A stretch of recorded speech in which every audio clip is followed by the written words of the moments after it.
I kid you not, and I'm not a BSer.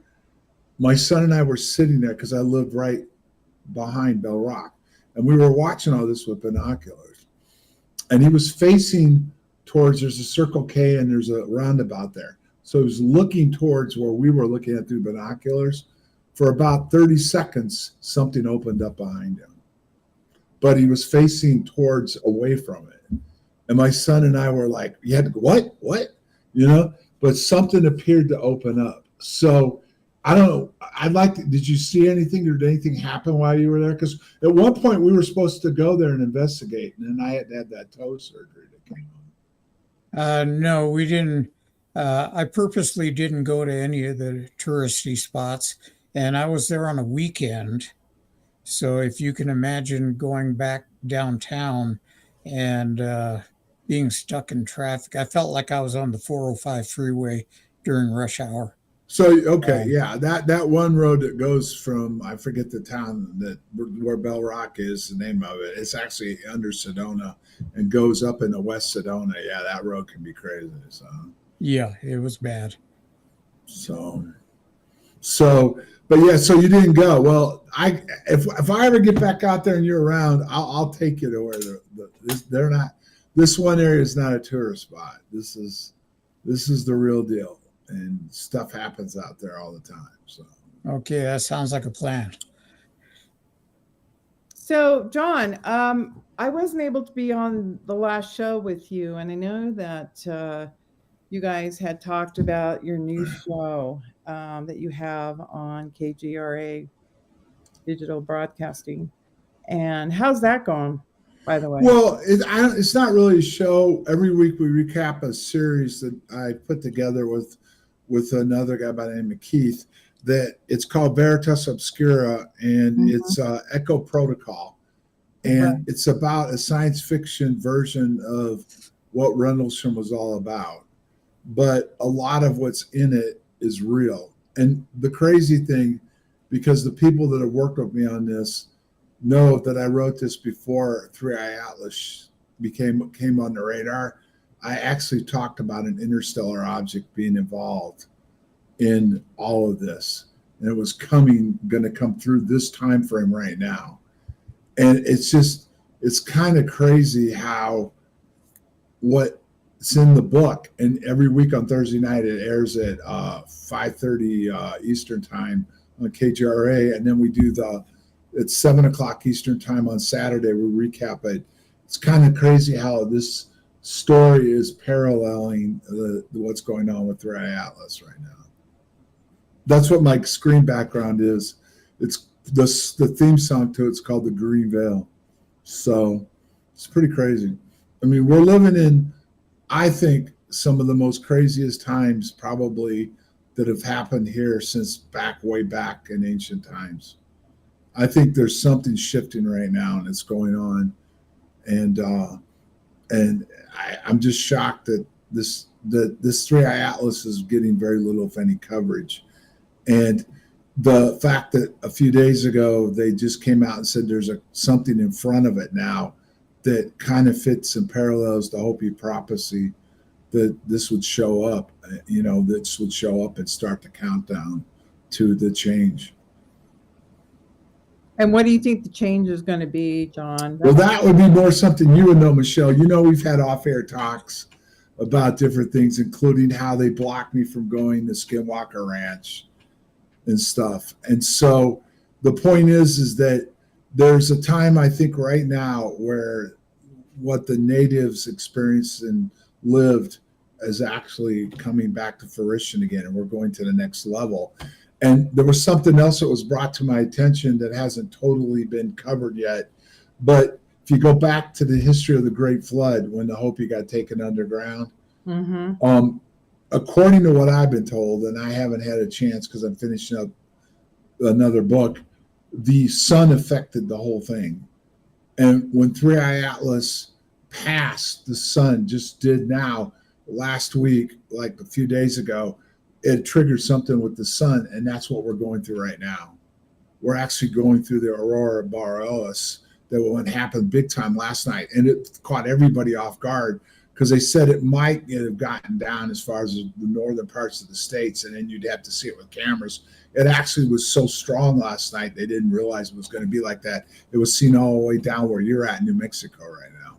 Yeah, tonight, after, we deal with some family stuff tonight, we're going to stay up late. My sister and I, we're going to witness it. So they're saying tonight may not be the night, but last night completely caught them off guard because it was 5 times. Where I was, you could just walk outside and the whole sky had color in it. It was crazy.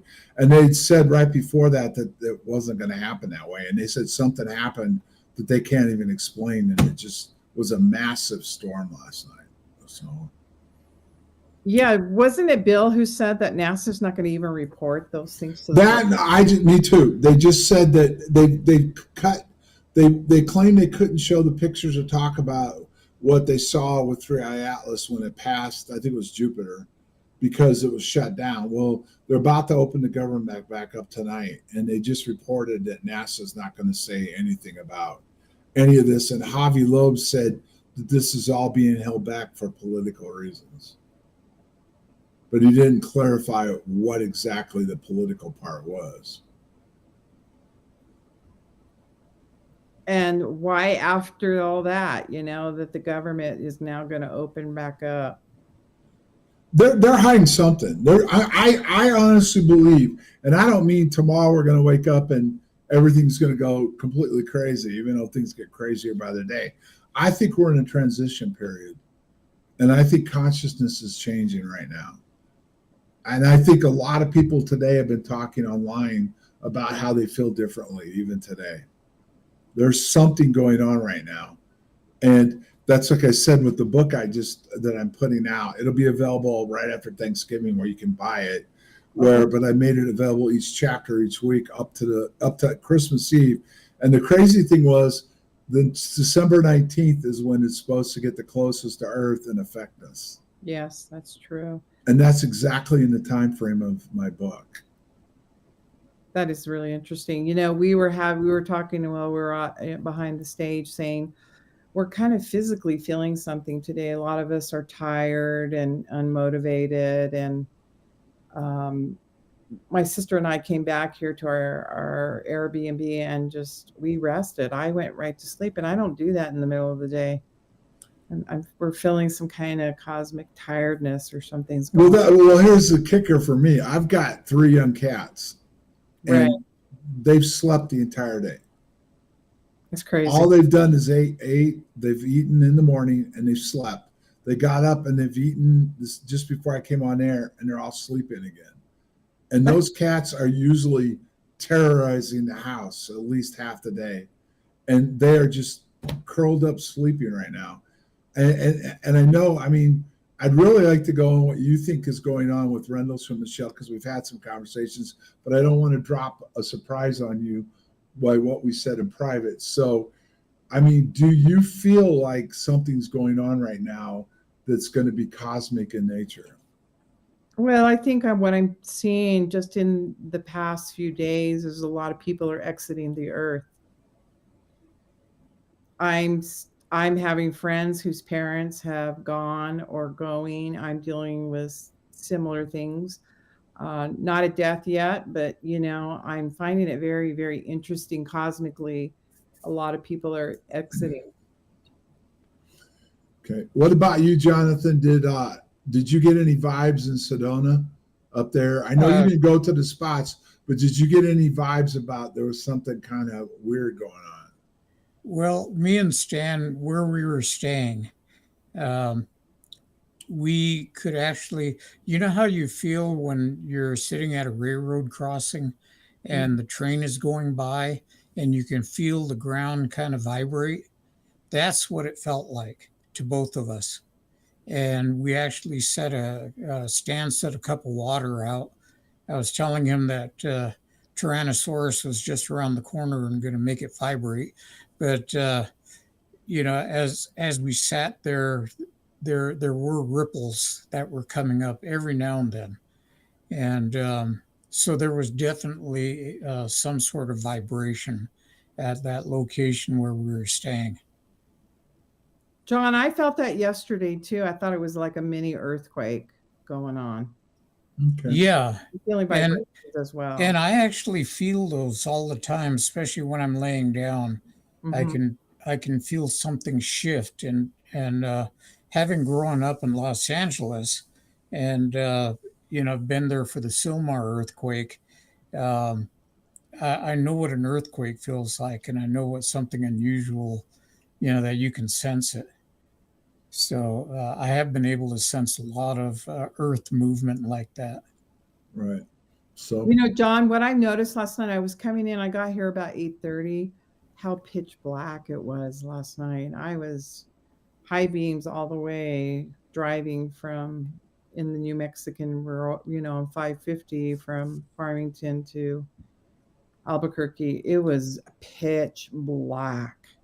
And I'm like, where is the moon? And I was talking to one of my friends. She lives there in Utah. And she said, oh, the moon's supposed to come up later.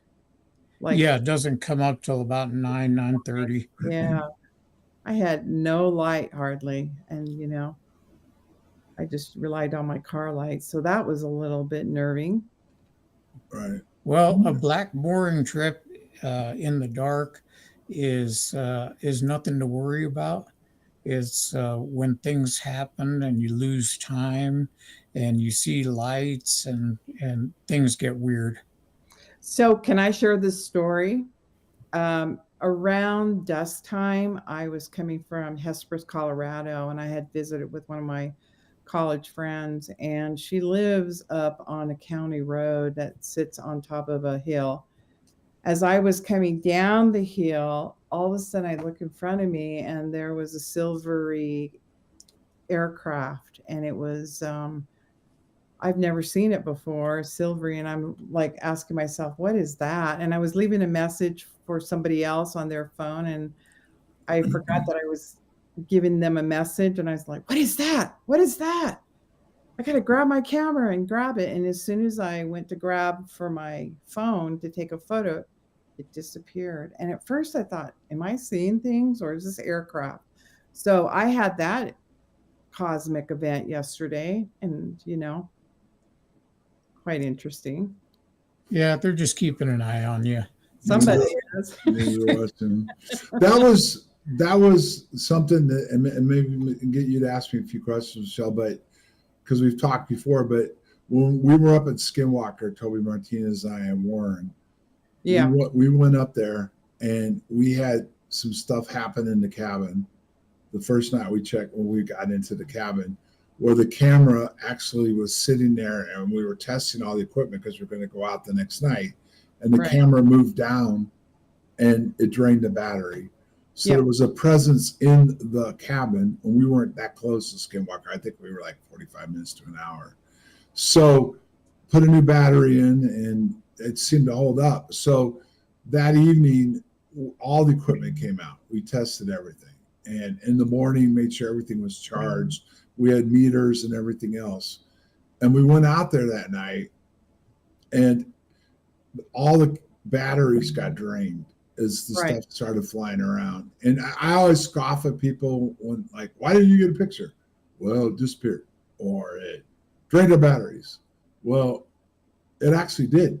And we did get some readings from the EM meters for a few minutes, and then it drained. But what was crazy was, this came from Warren, not me. When they got back to Ogden, somebody stole those meters from him.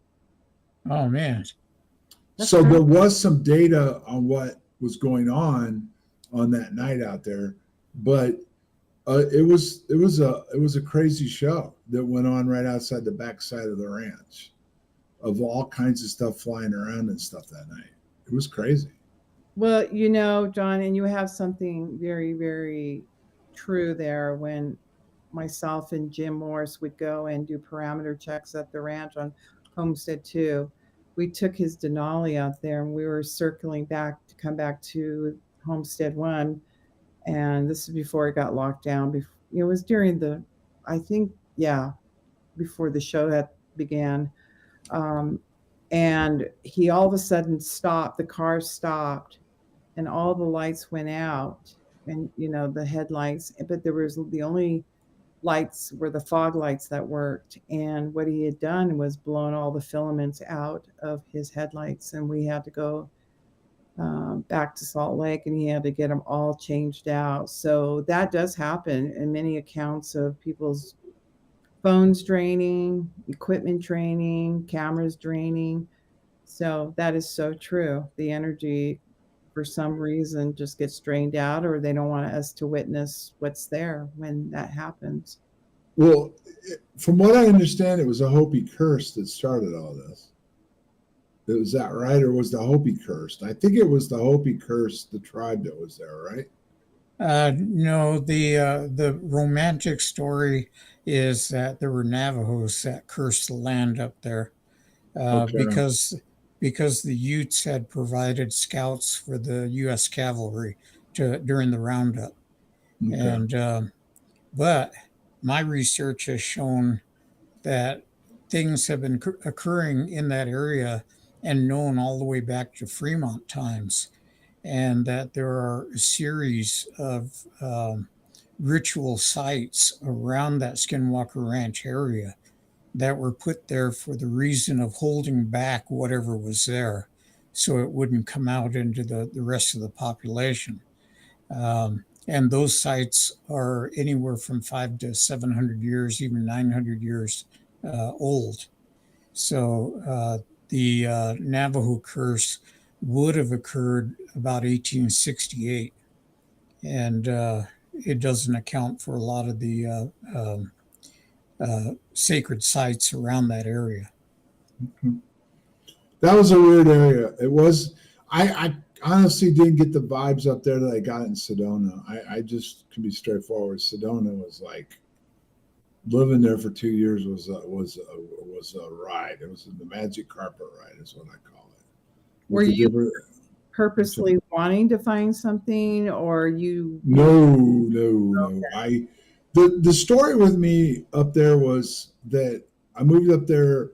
My son didn't want to go to the school in the valley, so at the time, Sedona was a decent sized town as far as people. A lot of people were living there more. Now it's turned into a Airbnb place where most people can't afford to live there because the prices have gone so high, and the people that own it rent the houses out. So when we were there, there was a high school, 2 middle schools, and like 3 grade schools, I think it was. Now it's down to the whole school's in the high school. It's just the population's gone. People can't afford to live there, right? So moved up there because that had the highest rating for the whole northern of the state for school, because he was pretty good in academics and stuff. And then once I got up there, I started meeting people that had had experiences in different things. And I got taken to some sites, including some sites that most people don't see, where all the markings are on the walls and the caves and all that other stuff. So I didn't go up there to like meet something or experience anything. I moved up there for that reason. And then that's when all the fun started. I mean, never mind, that was the time the code broke too. And so the code was out there, and did go out and visit the site. So, and that was a weird place. Most people don't know where it's at. We couldn't even figure it out. When we first went out there, we got a good reading on it, but everybody that tried to go out there afterwards, they had issues with their GPS. They were having issues getting to that area. In Sedona, it's really interesting. I had introduced a young man who got a hold of myself. This is years and years ago, requesting to meet Dwayne Ollinger, and I introduced him to Dwayne. And the gentleman was living in his car, and he was investigating sacred sites and also UFO sites. And then the story came back to me that Dwayne made his way down to Sedona, and there was like a vibrational hum. He had an extraordinary experience. He doesn't get explicit about it, but he just says there was a hum, and recounts this wonderful experience he had, but didn't give any details. Have you ever witnessed something like that? No, well, the big night there was stuff in the sky flying Mhm. around all over the top of us, but there was no hum, and there was no, like, I didn't feel like I had an awakening or an experience other than you just couldn't explain what was flying around and what was going on. And there was other nights when we were out there. I can't think of you may know what it is. You were just there, Jonathan. What's the town? You go from Cottonwood, you go up over the mountain, and you go down into Prescott Valley. What is that town? It's a ghost town that sits up there on the mines. What was that town called? I think that one's Jerome. Jerome, yeah. Yeah. If you sat out in this area that's not a tourist area that most people don't know about, you would see lights almost every time you'd go out there. You'd see stuff flying around Jerome and down, and then would come down into that area. So there's definitely a presence there. Now, the government was there at one point. I don't think it's there anymore. And I can say that with authority because I was with the Air Force in Arizona, and we were responsible for that facility that set out West Sedona. Mm-hmm. So there was a facility out there, and part of their job was to monitor low frequencies that were in the area. And there was 2 people that were in the remote viewing program that lived there. And I don't know if they're still alive and they live there now, but they're up on a couple of the mountains that there's some mountain houses up there, and their whole house is nothing but equipment that their job is to monitor the frequencies of what goes on there. You know, it's really interesting about this 3i Atlas. The interesting thing is I say about maybe 3 weeks ago, I was sitting out on a Saturday and it was cloud cover and there wasn't a nice cool breeze.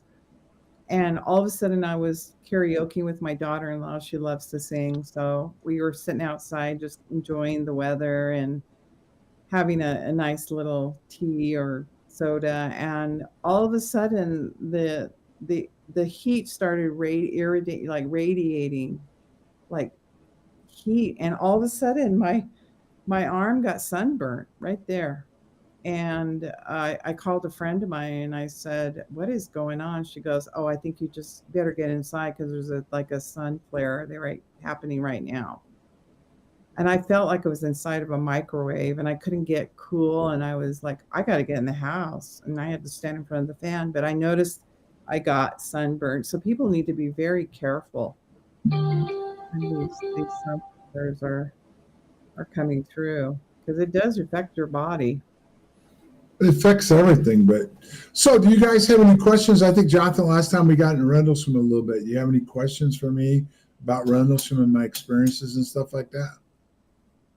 Oh, wow. Yeah, if you could explain what you experienced in reference to Rendlesham, and we'll go from there. Well, the interesting thing was that at the time, I've been there almost 2 years, and there was different people that was involved in our 3 nights. There was 3 nights that I was involved with, or 2 of the 3, but there were 3 nights in a row. And there were people there was already weird stuff that was going on in the area. We had a ghost called East End Charlie, and different things that people have seen on that end of the flight line and stuff. But there have been weird things seen in the forest and in the sky before. But from what all the people that were aware of that said, they were told to not report it and leave it alone. And then that Christmas night, which is interesting, this is 45 years later this year, and it falls under the same time, the time thing. So it was on a Thursday night, Christmas night, which will be Christmas night again this year, 45 years later. And we came on duty on the midnight shift at 11.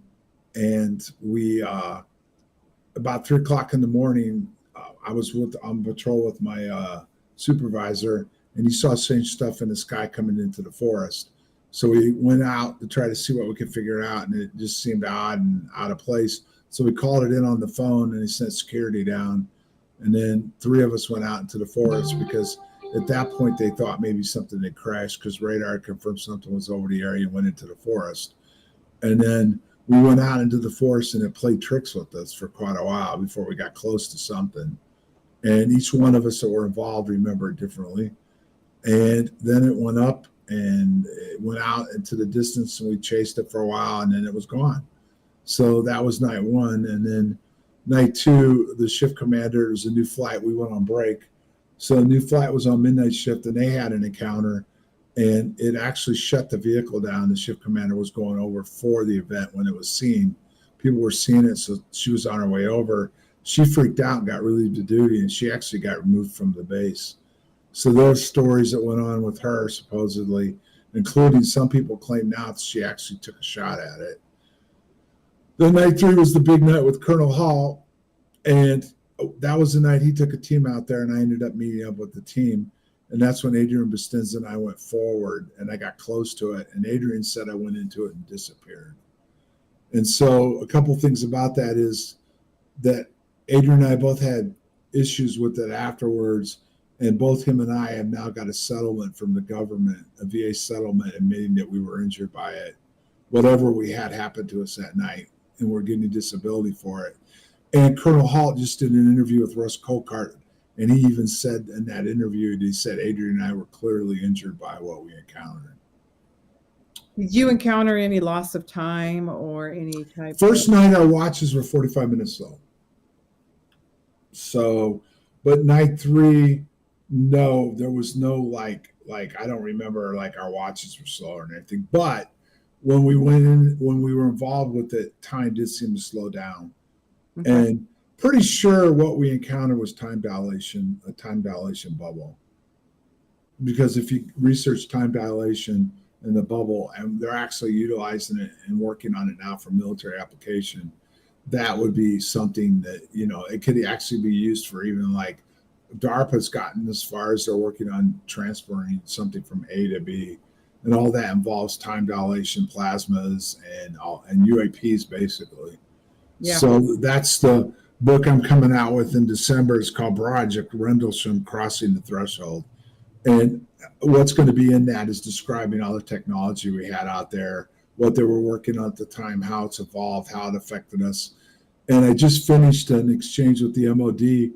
And it was one of the most comical things I've ever had happen in my life. So I started out with 4 different agencies and a whole bunch of questions. So they kept coming back and telling me it went over their ability money-wise. I think they can put 26 hours into a particular question or whatever. So they'd say, well, you're asking for too much. This stuff exists, but we're not going to be able to give it to you because of the cost. So narrow your questions down. So I narrowed my questions down to a couple on each, finally, and this went on for 6 months. And the last response back from them on each one was, oh, we don't have any data. So they came from saying that they had overwhelming data on my questions I was asking about the different equipment that would have been there at the time. And I don't know if you've ever heard of it. Have you ever heard of a Marx generator? No. That's one of the things I was focusing on. And it was there outside the back gate at the time. And right after Rendlesham got exposed, the Thatcher government classified the actual generator. And the generator was built off of Tesla technology. And it can be utilized. It can be utilized to affect time dilation bubbles and all that other stuff. And one of the things that I've gotten into with the ufology world, but this is a fact, and they don't know how to answer it totally, is that the Robert Salas incident, right? A Marx generator and Sage radar were connected directly to the site that he was in that was affected in what they saw. And the thing is they didn't see like a metallic object or a craft. They saw what you would classify as a UAP or orbs. And this particular generator has been advanced. In fact, when the infancy generator was first built? Any ideas? Yeah. It came online right before the Philadelphia experiment. Oh, okay. Okay. So it's pretty clear that it was involved. The Philadelphia experiments experiment really did probably happen. And they've been messing around with these generators and this different technology and studying what they've now classified UFOs as UAPs, this type of plasma technology or whatever, which if you go to Condyne and look at it, Condyne admits it's real and it has intelligence in nature. It can do things that we can't explain or whatever else, and it could tie directly into interdimensional travel. And it's Yeah, in my career, yeah. I've had a number of missing time experiences. Usually they're about 30 minutes in duration. And I had one involving that same time dilation where I gained 45 minutes of time and couldn't explain it for the longest time. When I blinked, I was at one location. When I opened my eyes, I was 15 miles down the road. And but I arrived at my destination 45 minutes early, and I have no explanation for it. The time formulas, Johnny went, if he was traveling this many miles an hour over this much time, I would have had to been going, a couple of 100 miles an hour to get there. And I just don't have an explanation until this last summer. I was in Alamosa, Colorado at the Snippy conference, and somebody came up to me and they said, "You teleported." And so far, that's the only explanation I have for that incident, was that I was teleported from one location to the next. And that sure beats the explanation of crossing the threshold of microscopic black hole, the event horizon. So, um, so far that answer kind of resonates with me. John, in your estimation, with Rendlesham, also in with Native American lore and these, do you believe that Rendlesham is a sacred area, similar to what you found with the Hopi areas, the areas that are where portals exist? Do you feel like Rendlesham was one of those, or do you feel like some technology was involved? Oh wow, I can't hear you.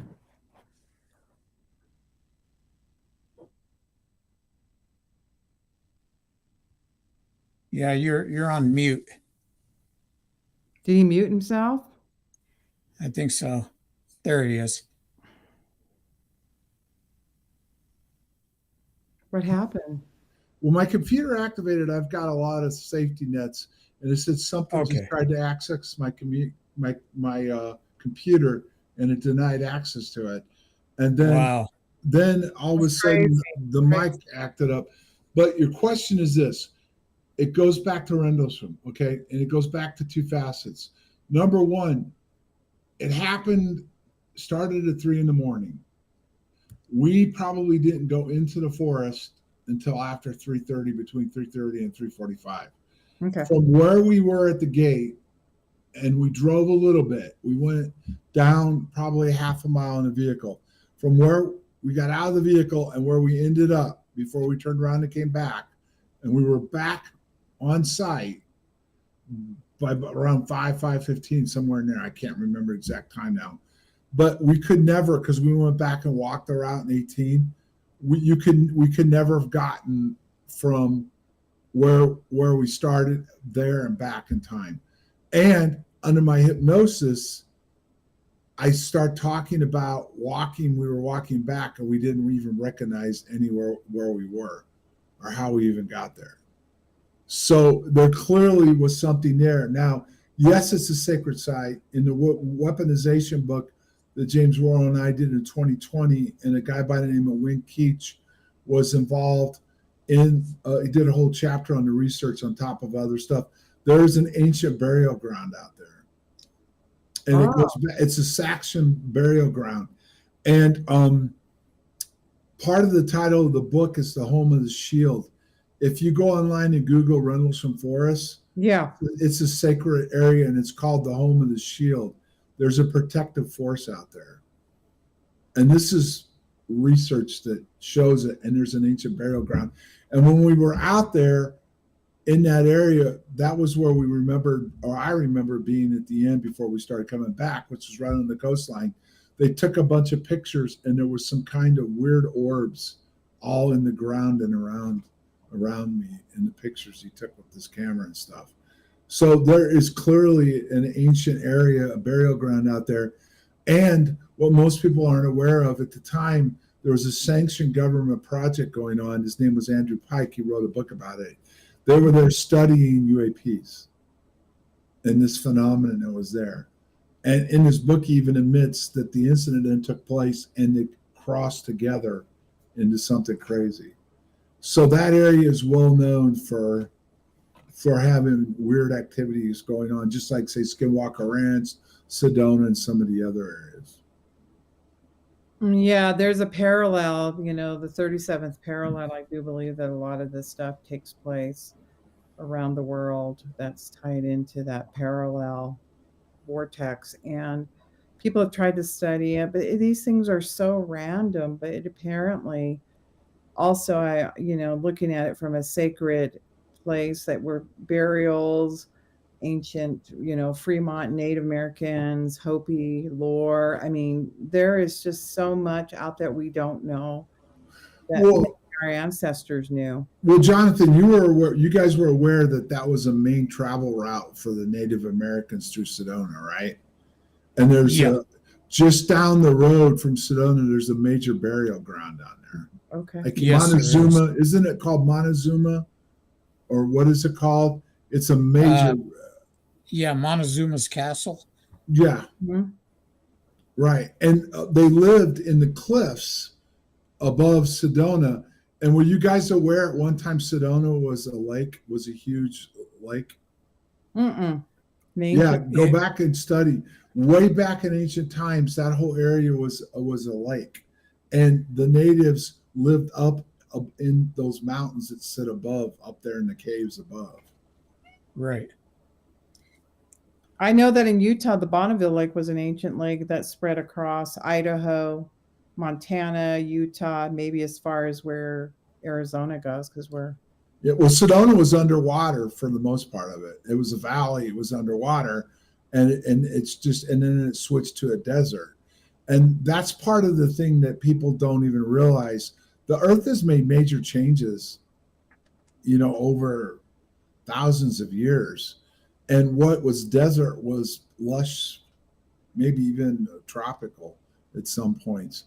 And that was a major area where the natives, they stayed there in the summer and then they traveled south towards the Phoenix area in the winter to get out of the mountains for the winter. So there's all kinds of burials and caves. Have you guys ever seen the caves and some of the glyphs that are in there and stuff?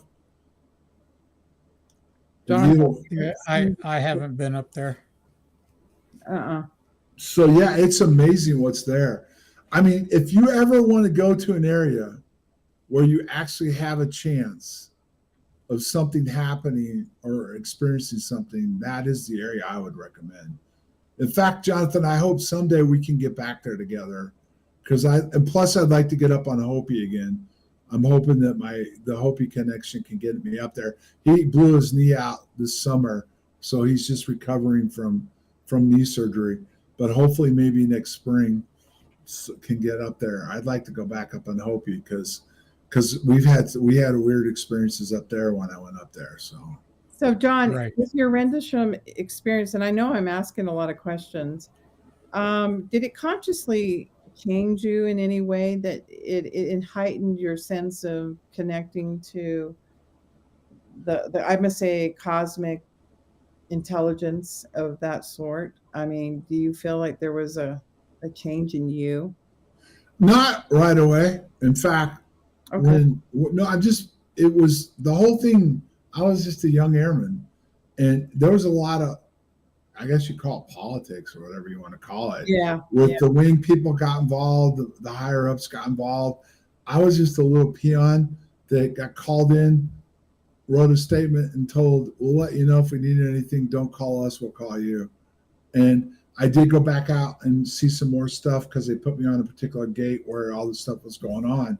But ultimately, I went on my way. I was told to keep my mouth shut. They let me know if I needed anything.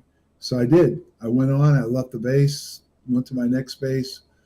Nothing the whole time I was there. Got to Arizona, and that's when News of the World broke. And that's when everything changed for me in my life because everybody started chasing me about stories. CNN showed up and everything else.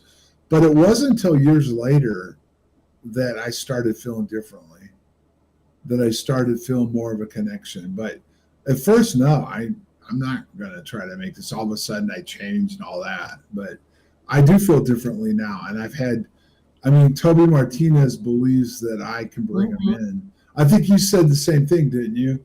You think I have a connection or something?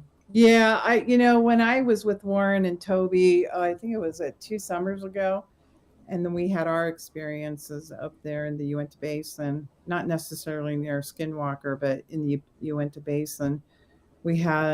They told you about the event that happened with. Yeah. That was. Let's just say your guys' experience was crazier than what happened to us at Skinwalker, from what I've had. Yeah. In fact, it was so unnerving to Warren that he stopped the car and he jumped down and says, "What is happening? What is happening?" And then, of course, there's a deer in the middle of the road staring us down, which is not the behavior of a deer. It was like it was looking right through us, all of us, and I was able to have some bitter root with me, and I administered to all of them until everybody could calm down. It wasn't a fearful thing. It was just unnerving to see this deer. Their characteristic of just standing in the road and staring us down is not characteristic of that animal life. Well, it's unnerving when you can't explain it. Exactly. And what makes it even harder is like when you see something you can't explain, you don't know how to deal with it. And then how are you even going to get anybody to accept it or believe it? And the thing to me is, and I'm holding back a little bit right now, but yeah, I know you are. no, well, in 2 different ways, but one way is I got a funny feeling I may be in Sedona this Christmas. Okay. There's something I think, and again, I'm not talking about the great flood's going to hit between now and Christmas, or there's going to be, everything's going to collapse. Right. But I think people are going to be affected and there's going to be a change in a lot of people. And I think it's starting now, and I think it's going to go forward in the next few months. And there's just things going on with our government, and I'm not trying to get political now. I'm talking about why are they holding back data on 3i Atlas? Why are things like that are going on that just don't add up? Javi Loeb's out there saying they're hiding data. They're not denying it. They're not.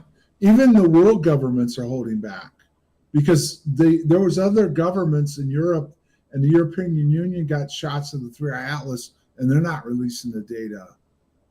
So, I think that it's going to be very interesting up in Arizona, period, to including going up into the reservation area. And I'm really possibly may go out there the week before Christmas. John, can you quickly talk to the audience and us about what were some of these prophecies relating to modern times today that you can speak? I'm not an expert on it, and I think Jonathan probably knows more. But one of the things that the prophecy said was up would be down, down would be up. People are losing their minds with biological, what they are, what they, they're those kind of crazy things that are going on. And I'm not trying to blast on anybody's beliefs or how they feel or they identify, but a lot of that stuff that's going on right now was predicted in the prophecy, that people would start, would lose track of their being, what they are, who they are, how they react, the evil that's going around the world right now, and the way people are treating each other, and animals and everything else. You know, those are some of the things that are going on.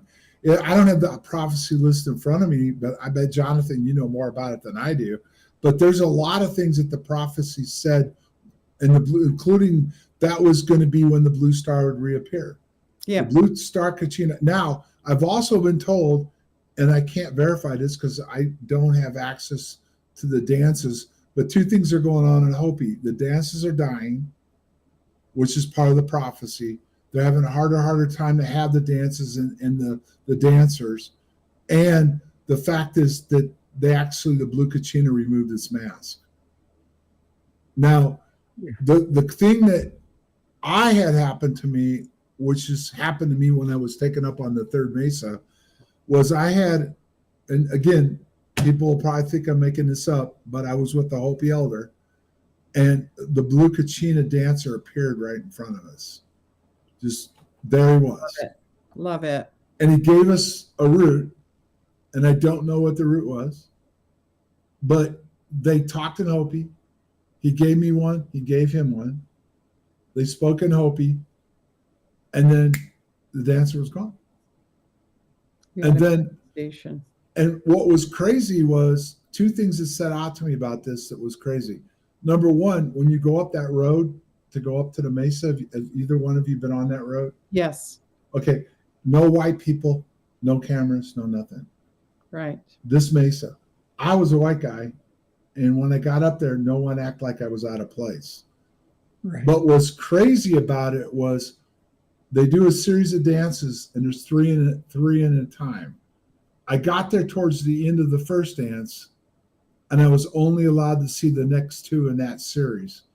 And I was immediately had to get down from the roof, and that's when the blue Kachina dancer, blue Kachina, appeared, gave me the root.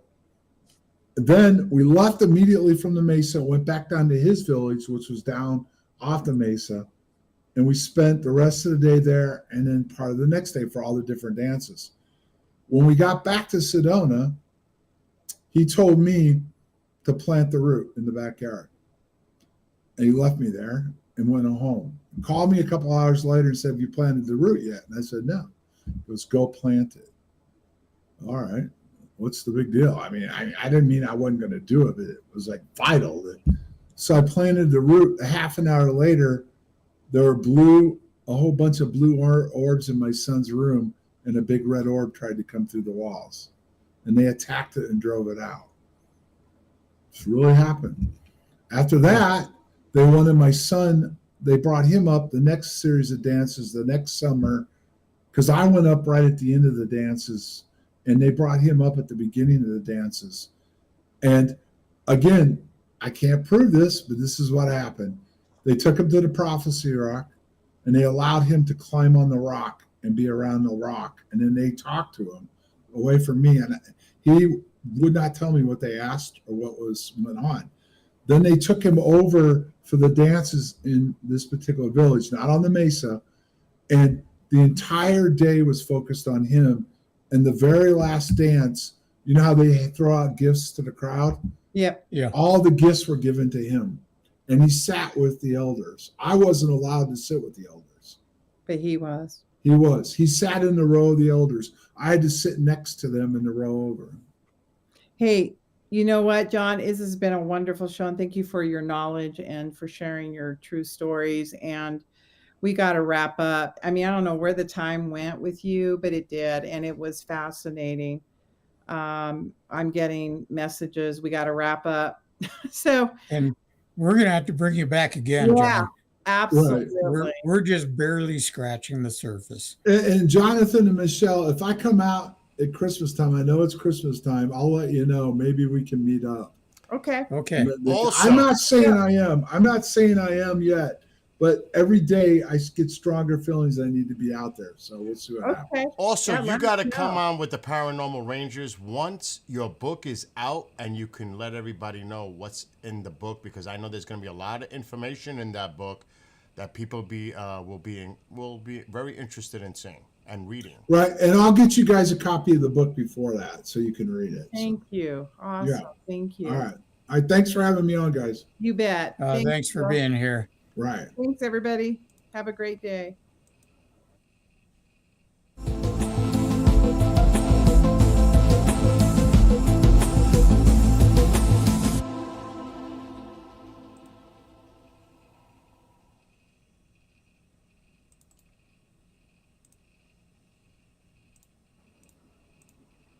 Hey guys, we've got to jump off. We're supposed to be on another show. No, Go, that's do fine. your thing. That's great. Thanks, Okay. guys. See you And if next I don't week. see you, Talk soon. I'll call you soon. all right. Alrighty. Thanks. Talk to you guys later. Bye. Bye. Bye.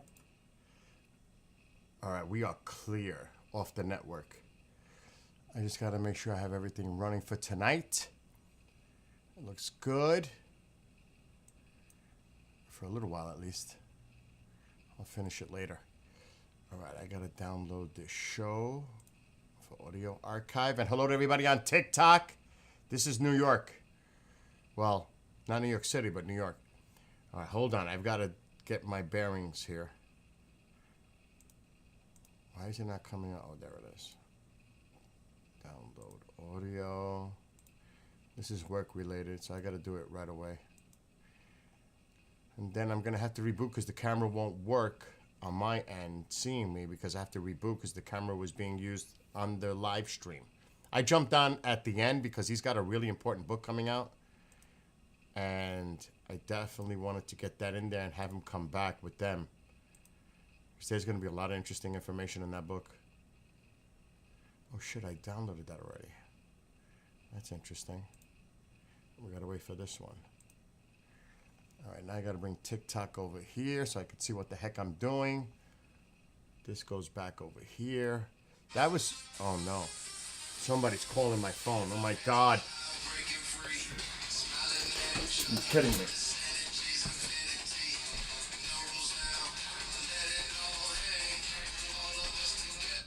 Oh shit, John.